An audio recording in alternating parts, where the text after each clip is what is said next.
Ya, oke. Assalamualaikum warahmatullahi wabarakatuh.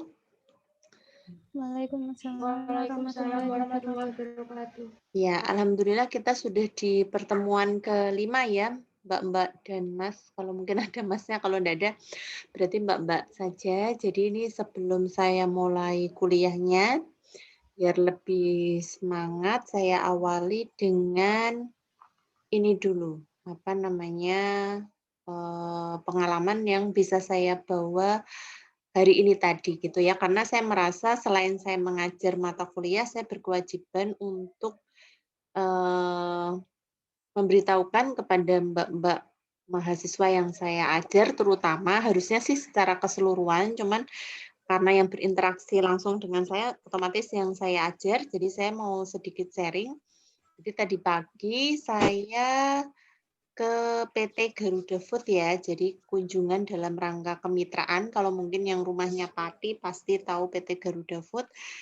Nah, di sana kita mau dalam rangka membuka kemitraan, kemitraan dalam hal apa, Bu? Nah, kebetulan saat ini saya mendapat amanah di PKPA ya, Mbak-mbak yang mungkin belum tahu karena kan kalian masih semester 2 dan delalah kalian semester 2-nya di masa pandemi ya, kalaupun tidak masa pandemi karena paralel otomatis malam. Jadi kalau kalian misalkan datang ke kampus, gedungnya PKPA itu kalian tahu auditorium, nanti sebelah timurnya auditorium itu ada bangunan kecil tulisannya PKPA, Pusat Karir dan Pelacakan Alumni. Jadi nanti kalau pas misalkan main ke kampus bisa sekalian dicek. Nanti kalau mau wisuda biasanya daftarnya ke sana. Nah, saya sedikit cerita dulu ya. Jadi Pusat Karir dan Pelacakan Alumni tuh ngapain, Bu, gitu. Nah, sebenarnya saya belum banyak ilmu juga di situ karena kebetulan saya baru menggantikan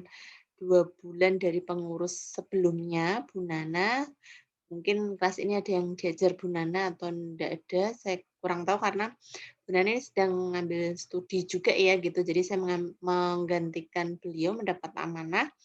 Intinya saya di bagian karir dan job fair itu saya bertugas, membuka kemitraan dengan pihak lain untuk magang, terus untuk pemberian pelatihan seperti soft skill ya. Kalau hard skill kan kalian peroleh dari, perkuliahan lewat kurikulum seperti ini. Jadi belajar, mata kuliah, belajar sesuai kurikulum di program studi. Nah, itu namanya pelatihan hard skill. Tapi kalau pelatihan soft skill itu seperti disiplin, tepat waktu, jujur, kemandirian, daya juang. Nah, itu namanya soft skill. Nah, itu diperkuat di ini tadi kita, di PKPA ini gitu, di divisinya namanya Divisi Karir dan Job Fair. Nah, ternyata setelah saya ke PT Garuda Food, di situ ada beberapa alumnus dari UMK, yaitu sekitar 7 orang untuk posisi manajemen trainee.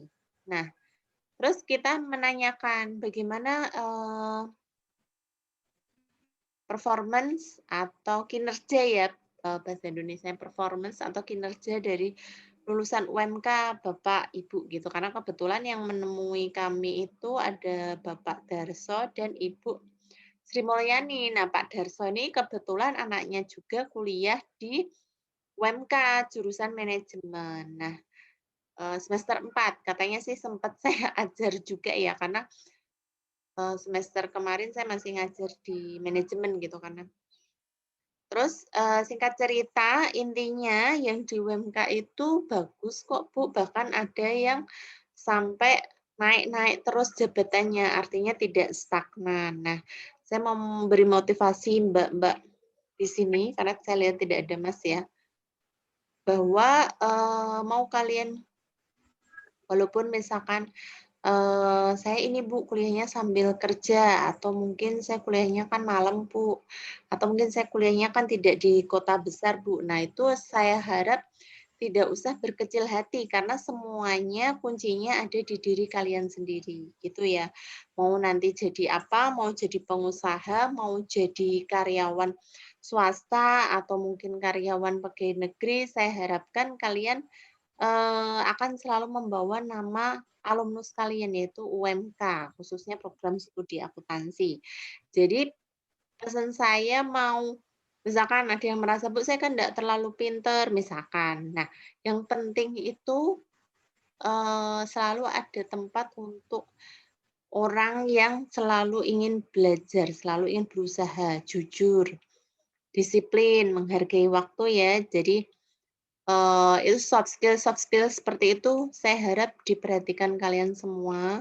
Walaupun mungkin usahanya apa aja, ndak harus bekerja di perusahaan swasta ataupun perusahaan negeri ya. Jadi mau usaha pun saya harapkan kalian, jujur, terus disiplin seperti hal-hal seperti itu, kemandirian, daya juang usaha yang tinggi itu pasti akan bermanfaat untuk diri kalian walaupun dimanapun kalian dan itu tidak akan pernah, berlaku kadaluarsa, gitu ya.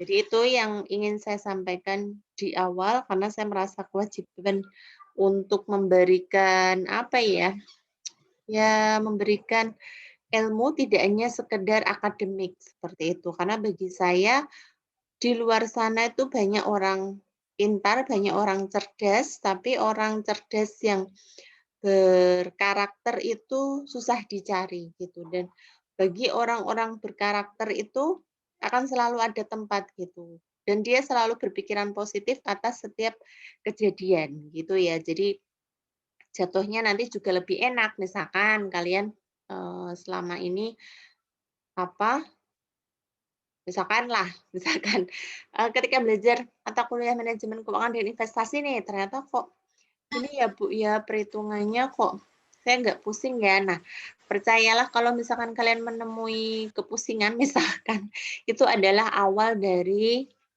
keberhasilan gitu. Contohnya dulu waktu SMP saya ya nggak tahu kurikulum kalian, saya belajar aljabar X dan Y itu susah banget gitu waktu SMP sampai, saya tuh dimarah-marahin kakak perempuan saya ya karena disuruh ngajarin almarhum papi saya, dia tuh marah-marah gitu. Jadi saya berpikir, "Kok susah banget ya? Gimana sih saya sampai dibentak-bentak?" Gitu. Nah, hingga akhirnya saya itu memilih kursus di guru saya itu dan alhamdulillah kursusnya itu tidak hanya formalitas ya, jadi benar-benar diajari X, Y, terus aljabar tuh ya A kuadrat tambah B kuadrat gitu sih.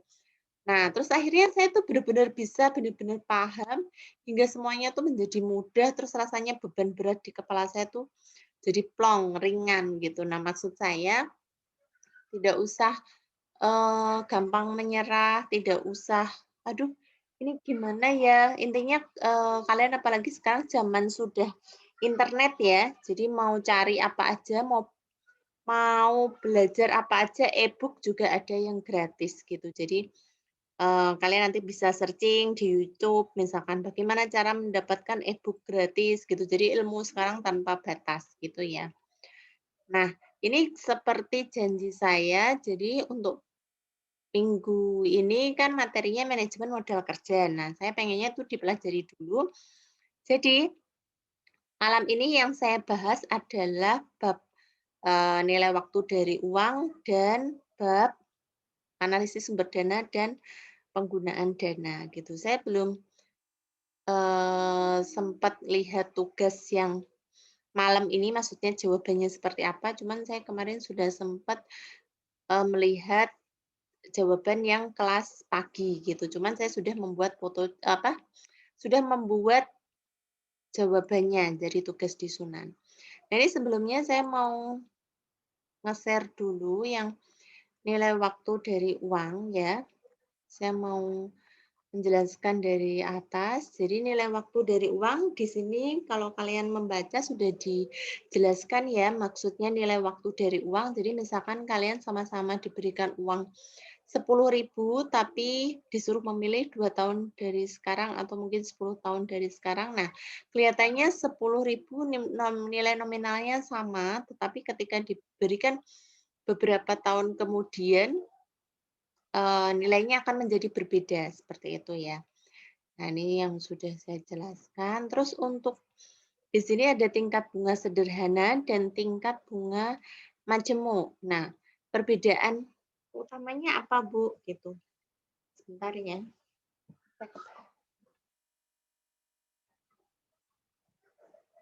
Perbedaan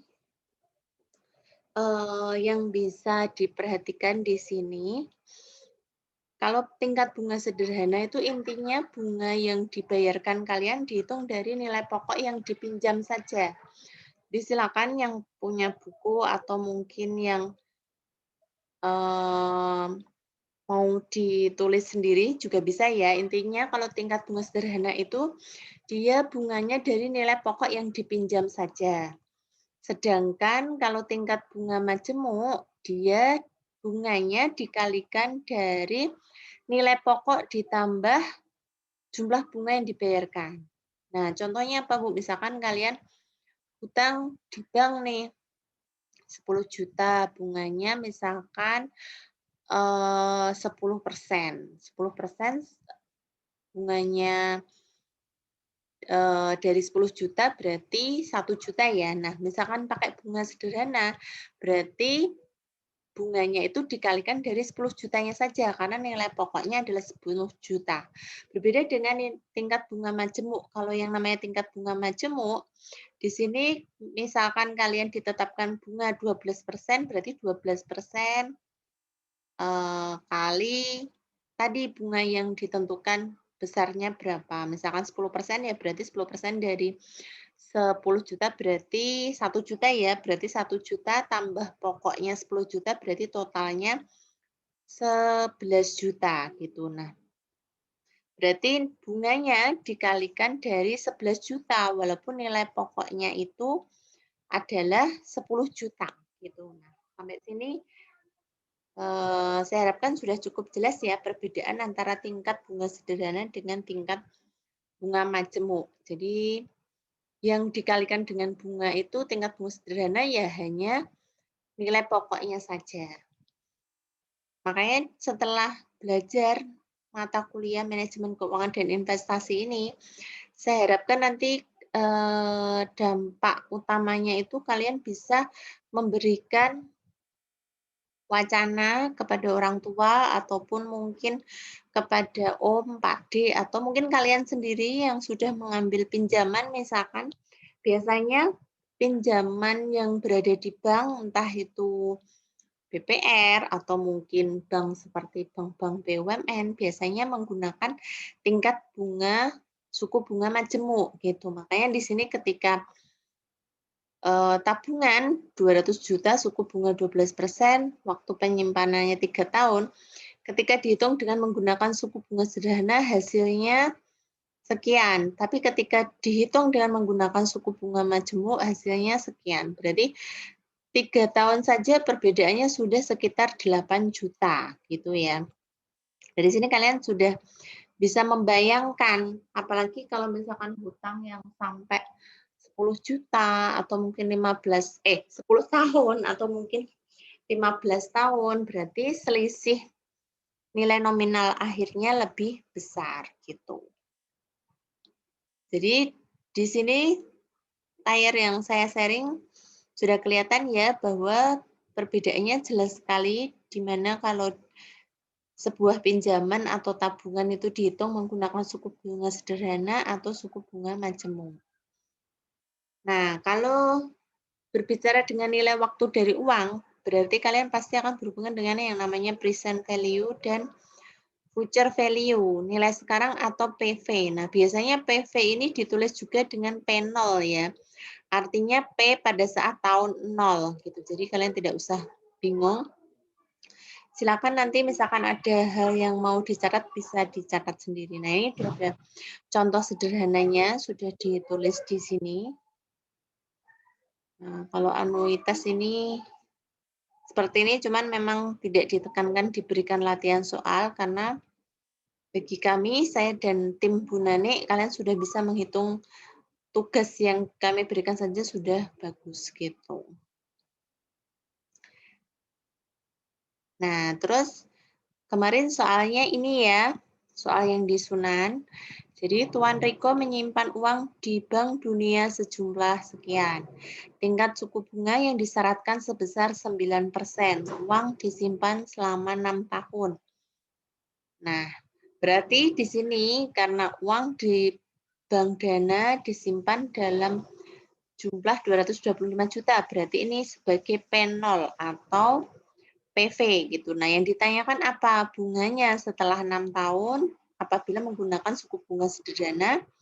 Dan yang nomor B, bunga juga 6 tahun itu apabila menggunakan metode bunga majemuk. Terus yang C, total uang selama 6 tahun dengan metode bunga sederhana. Yang D, total uang yang dimiliki Tuan Riko selama 6 tahun dengan metode bunga majemuk. Nah, ini ganti saya sharing yang jawabannya ya. Nah, ini sudah saya sharing. Jadi saya harapkan biar kalian itu ketika menghitung juga tidak bingung ya. Alangkah lebih baiknya apabila dikerjakan secara sistematis. Secara sistematis itu bagaimana, Bu? Secara sistematis kalian jabarkan, yaitu mulai dari diketahui, ditanya, dan dijawab. Jadi dari sini kalian akan mengetahui secara pasti apa yang ditanyakan di soal. Seperti yang saya utarakan, diketahui sudah jelas, ditanyakan seperti ini. Nah, rumusnya, kalau metode bunga sederhana adalah SI sama dengan P0 kali I kali N. Seperti yang saya utarakan, nah ini saya sorot ya, jadi kelihatan angkanya yang saya kalikan. Jadi kalau di Excel, perkalian adalah pakai tanda bintang. Gitu. Jadi tanpa kalkulator, misalkan kalian pakai Excel juga bisa. Gitu. Jadi tinggal dikalikan saja P0 kali bunga kali 6. Ketemunya sekian. Nah, untuk bunga yang harus diterima selama 6 tahun dengan metode bunga majemuk. Nah, ini kayaknya belum ada rumus yang pasti nih.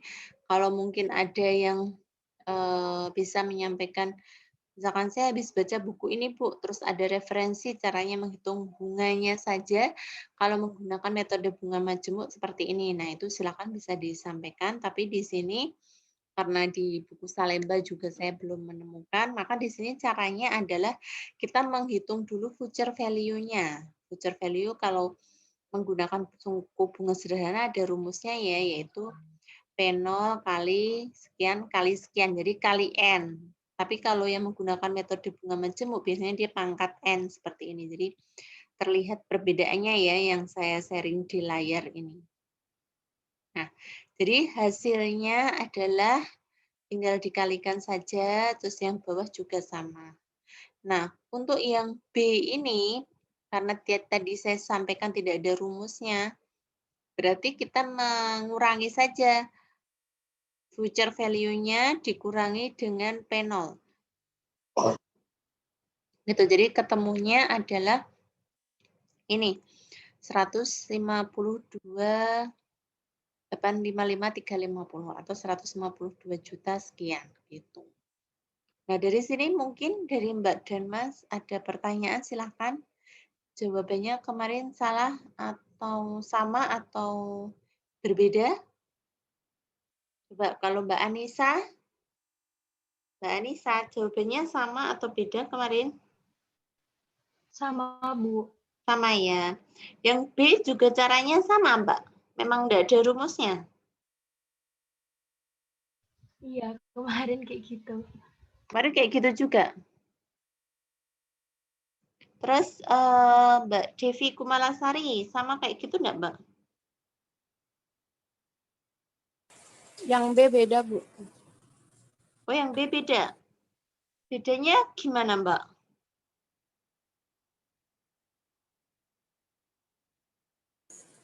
Saya pakai future value ke-6. Future value ke-6.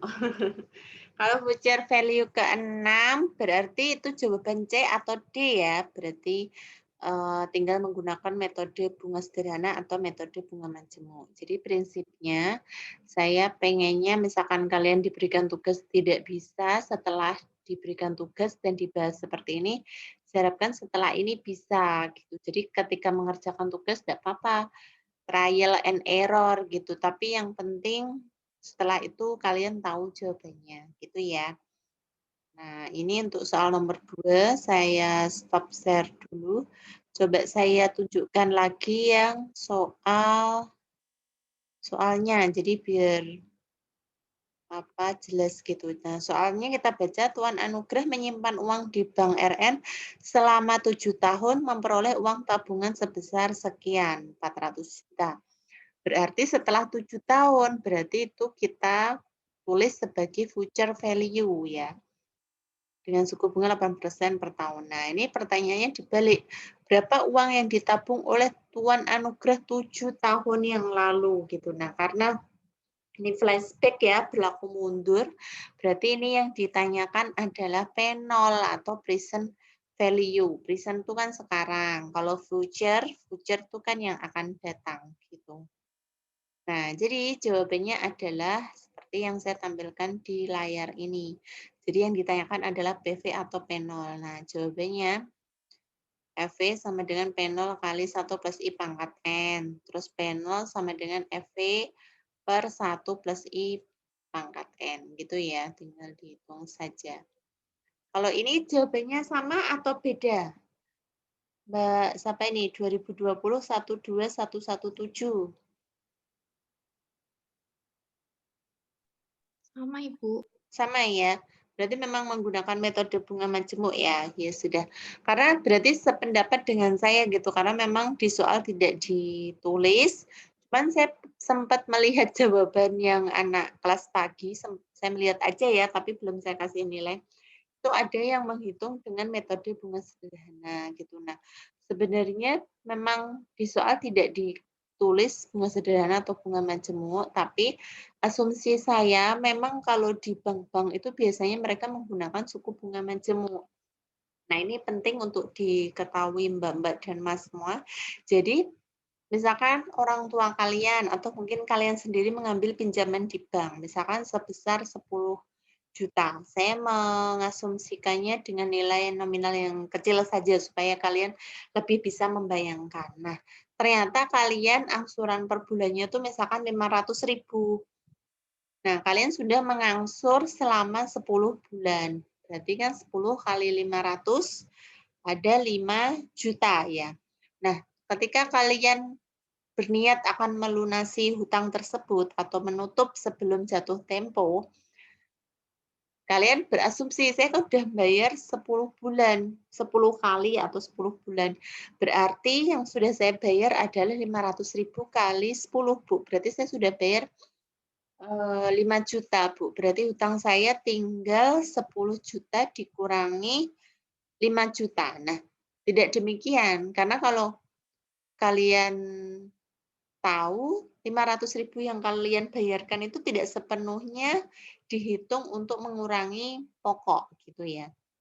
Ini saya kasih contoh, misalkan ini bulan pertama, ini bulan kedua, ini bulan ketiga. Di bulan pertama biasanya pokok yang dihitung itu sedikit sekali gitu. Kalau di bunganya dibanyakin. Bentar ini biar kalian, maksud saya biar kalian ada pandangan gitu ya. Jadi setelah kuliah ini manajemen keuangan dan investasi, kalian ada impact-nya gitu, apa ada dampaknya. Jadi kalian tahu oh bedanya tuh seperti ini. Nah, misalkan ini saya asumsikan tadi ya, ini intermezzo aja nih. Tadi yang saya ceritakan, misalkan bayar pinjaman 500.000 per bulan. Nah, ini kalau dijumlahkan kan ini sama-sama 500.000 ya per bulannya. Nah, sama-sama 500.000 totalnya. Tapi perhitungannya di perbankan tersebut biasanya nilai pokoknya itu hanya dihitung lebih kecil di awal. Sedangkan 450 yang kalian bayarkan itu adalah dia masuk kategori bunga gitu. Jadi misalkan hutang kalian 10 juta, kalian sudah mengangsur 500.000 di bulan pertama, hutang kalian tuh baru berkurang 9.950 gitu ya. Jadi jangan berpikiran, oh saya sudah bayar 500.000 nih.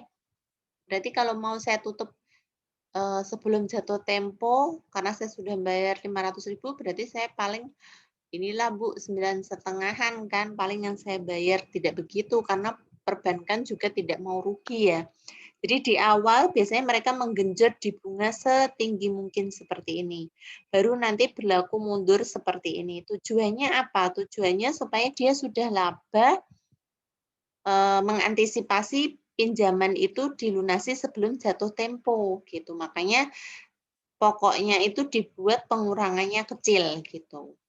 Sampai sini jelas nggak apa yang saya bicarakan tentang bunga pinjaman ini, Mbak Karelenia? Halo Mbak Karelenia. Halo Mbak, dengar suara saya enggak, Mbak Karelenia? Iya, Bu. Dengar ya. Nah ini apa yang saya sampaikan, Mbaknya sudah mudeng enggak? Tentang bunga 1-2 bulan ketiga? Atau mungkin ada yang ditanyakan Mbak? Sudah. Gimana Mbak? Suaranya kecil banget. Sudah, Bu. Sudah ya, oke. Yang lainnya gimana? Silakan kalau ada yang bertanya. Kalau diam saja berarti tidak ada ya, berarti saya lanjut ke bab selanjutnya. Bab selanjutnya yaitu analisis sumber dana dan penggunaan dana. Dan analisis arus dana, arus kas, dan perencanaan keuangan. Nah ini yang di warna kuning, kenapa Bu? Ada yang warna kuning dan warna putih. Nah ini diabaikan saja, maksudnya warna kuning itu adalah tambahan dari tim kami, artinya yang diterima kalian kan yang warna putih ini tulisannya. Nah, kami juga selalu berusaha memperbarui buku ajar kita. Jadi masih saya tambahkan terus seperti ini. Jadi yang warna kuning ini ada tambahan dari saya. Nah, yang mau saya garis bawahi di sini, kalau laporan arus dana dengan laporan arus kas perbedaannya apa, Bu? Jadi kalau laporan arus dana itu kita bisa melihat pengaruhnya secara langsung di akun tersebut. Akun itu maksudnya aktiva, pasiva, seperti itu ya, piutang dagang, persediaan mesin gitu. Nah, ini pengaruhnya langsung gitu, naik turunnya langsung terlihat per akun. Sedangkan kalau laporan arus kas kan dia dikelompokkan berdasarkan arus kas investasi, operasi, ataupun pendanaan, seperti itu. Nah, ketika kalian diberikan tugas, di sini juga sudah dijelaskan langkah-langkahnya.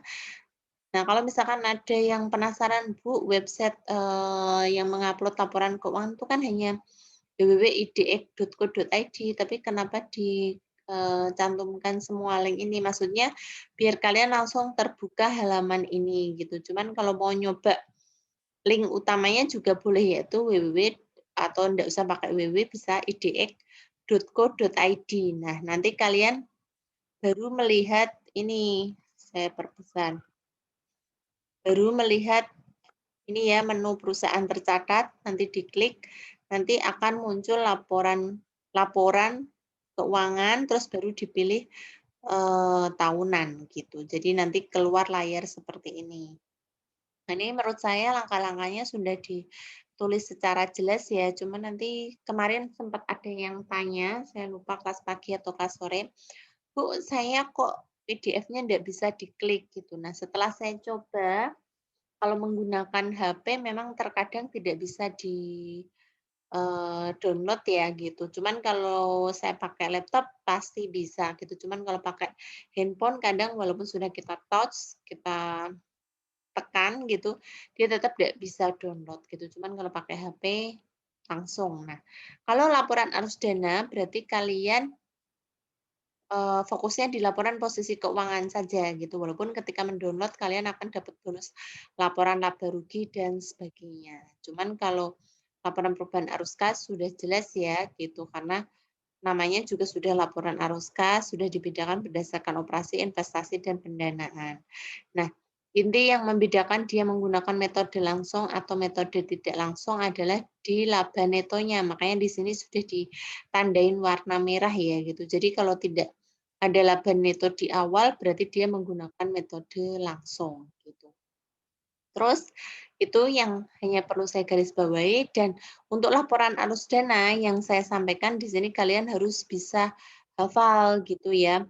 Kalau aktiva yang bertambah itu masuknya penggunaan dana atau sumber dana ya gitu, seperti yang ini. Karena ketika mengerjakan kalian kuncinya di sini. Gitu. Jadi kalau saya supaya gampang mengingat, saya ingatkan bahwa tugas utama manajer keuangan adalah sebagai investasi, pendanaan, dan manajemen aset. Nah, kalau sebagai investasi, dia memikirkan aset apa aja sih yang harus dimiliki perusahaan beserta komposisinya, maksudnya aset lancarnya berapa, terus yang digunakan untuk membeli aset tetap seperti gedung, peralatan itu berapa gitu. Nah, makanya itu masuk investasi. Nah, ketika aset atau aktiva itu naik, berarti saya mengasumsikan ke investasi gitu. Nah, kalau investasi berarti kan penggunaan dana gitu. Makanya saya menghafalkannya di situ. Berarti kalau kenaikan pasifa atau liabilitas dan modal, berarti di situ terjadi kenaikan pendanaan. Tugas kedua dari manajer keuangan berarti dia masuk ke sumber dana. Karena pendanaan adalah bagaimana manajer mencari dana ya untuk membiayai investasi tersebut. Jadi kalau saya gitu, saya megangnya yang kenaikan saja. Jadi ketika saya sudah hafal kalau aset naik itu masuk ke penggunaan dana karena dia masuk ke ranah investasi, berarti kebalikannya. Kalau kebalikannya positif berarti negatif, kebalikannya aktiva berarti pasifa. Berarti kalau penurunan pasifa masuknya penggunaan dana. Ini kan tinggal kebalikannya aja ya, misalkan kayak penggunaan dana ini kenaikan di bagian aset berarti penurunan bagian pasifa gitu. Jadi tinggal kebalikannya. Terus yang mau saya sampaikan di sini terjadi salah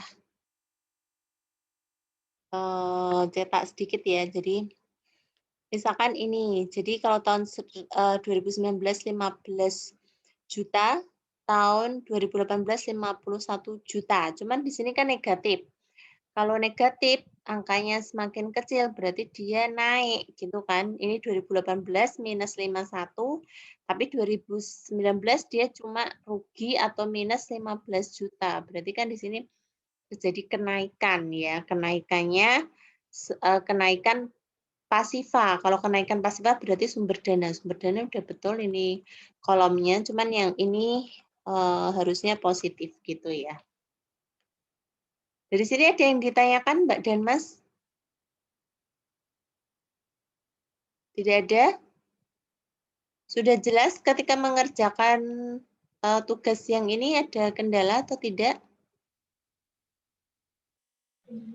Maaf Bu, mau bertanya. Boleh. Nama NIM Mbak? Yang Windy 2020 12 120. Bentar Mbak.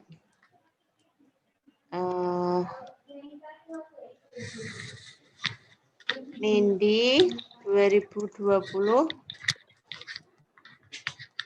Berapa Mbak? 12 120. Pertanyaannya apa Mbak Nindi? Itu yang tadi nominal yang ada kurungnya itu Bu, yang bagian laporan keuangan itu kok bisa berkurang tapi di sumber dana ya Bu? Kenapa nggak masuk di penggunaan dana? Yang saya jelaskan tadi, yang 36 ini. Yang 51 sama 16 itu Bu. Iya.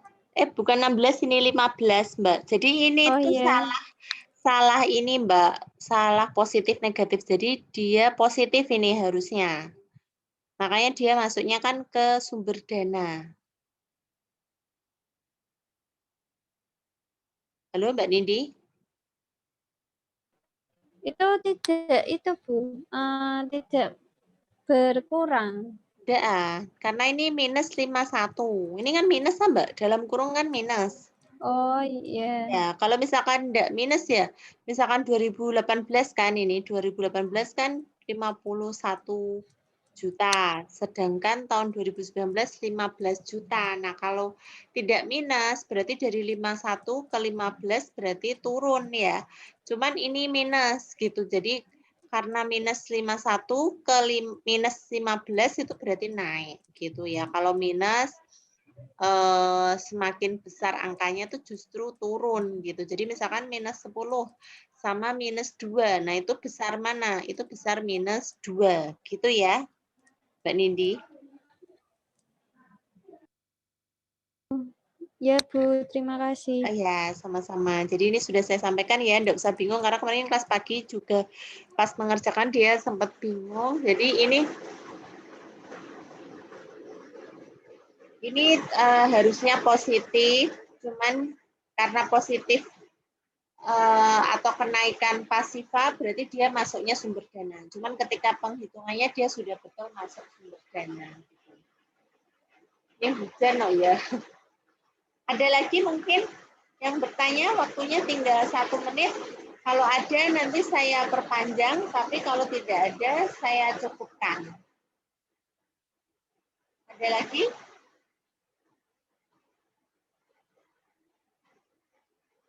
Sudah jelas ya? Kalau tidak ada berarti saya cukupkan untuk kuliah malam ini. Terima kasih atas partisipasinya. Nanti minggu depan kemungkinan saya asinkronus ya. Tapi minggu depannya lagi kita pertemuan ke-7. Jadi pasti saya pastikan insya Allah sinkronus gitu. Karena minggu depannya sudah UTS gitu ya. Kalau tidak ada yang bertanya, terima kasih. Selamat belajar, selamat mengambil materinya, terus mengerjakan tugasnya, deadline-nya Jumat depan. Itu ya Mbak ya. Terima kasih. Wassalamualaikum warahmatullahi wabarakatuh.